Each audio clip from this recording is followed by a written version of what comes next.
তলৰ কোনটোৰ বাবে নোবেল বঁটা প্ৰদান কৰা হয়? ইয়াতো 4টা অপশ্যন দি দিছে। পদাৰ্থ বিজ্ঞান, ৰাসায়ন বিজ্ঞান, খত আছে পদাৰ্থবিদ্যা, গত আছে চিকিৎসা বিজ্ঞান আৰু ঘত আছে ওপৰৰ সকলো। ইয়াৰ উত্তৰটো হ'ব ওপৰৰ সকলোৰ পৰাই নোবেল বঁটা প্ৰদান কৰা হয়। আটাইতকৈ ডাঙৰ দ্বীপ কোনটো? ইয়াতো 4টা অপশ্যন দি দিছে। New Guinea, Andaman Nicobar, Greenland, Hawaii. ইয়াৰ উত্তৰটো হ'ব গ্ৰীণলেণ্ড। গ্ৰীণলেণ্ড আটাইতকৈ ডাঙৰ দ্বীপ। উদ্ভিদে সূৰ্যৰ পোহৰক শক্তিত পৰিণত কৰাৰ প্ৰক্ৰিয়াটোৰ নাম কি? ইয়াতো 4টা অপশ্যন দি দিছে। শুদ্ধ উত্তৰটো হ'ব হলোক সংশ্লেষণ। কোনটো গেছ জুই বুজাবলৈ ব্যৱহাৰ কৰা হয়?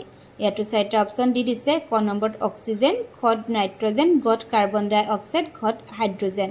ইয়াৰ উত্তৰটো হ'ব খ নম্বৰটো নাইট্ৰজেন গেছ জুই বুজাবলৈ ব্যৱহাৰ কৰা হয়। পৃথিৱীৰ আটাইতকৈ ডাঙৰ নদী কোনখন? ইয়াত আছে 4টা অপশ্যন। ক নম্বৰত আমাজন, খত মিছিছিপি, গত নাইল আৰু ঘত আছে ইয়াছিং। ইয়াৰ উত্তৰটো হ'ব গ নম্বৰটো নাইল আটাইতকৈ ডাঙৰ নদী। কোনজন লেখকে হেৰি পটাৰ ধাৰাবাহিকখন লিখিছিল? ইয়াতো 4টা অপশ্যন দি দিছে। ইয়াৰ শুদ্ধ উত্তৰটো হ'ব J.K. ৰাউলিঙে হেৰি পটাৰ ধাৰাবাহিকখন লিখিছিল। নেক্সট কুৱেশ্যনটো, কোনটো ৰক্ত গোটক বিশ্বজনীন ৰক্তদানকাৰী বুলি কোৱা হয়?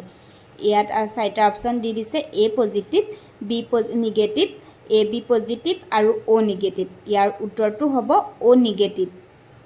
নেক্সট কুৱেশ্যনটো হ'ব, পৃথিৱীৰ আটাইতকৈ ডাঙৰ হ্ৰদ কোনটো? ইয়াতো 4টা অপশ্যন দি দিছে। ইয়াৰ শুদ্ধ উত্তৰটো হ'ব বৈকাল আটাইতকৈ ডাঙৰ হ্ৰদ। নেক্সট কুৱেশ্যনটো হ'ব, জাপানৰ ৰাজধানী কোনখন? ইয়াতো 4টা অপশ্যন দি দিছে।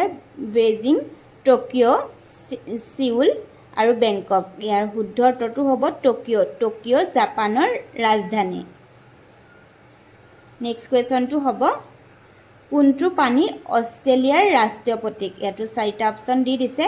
কেংগাৰু, কোয়ালা, ইমু, কুমিৰ।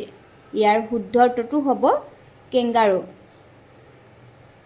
কেংগাৰু হৈছে অষ্ট্ৰেলিয়াৰ ৰাষ্ট্ৰীয় প্ৰতীক।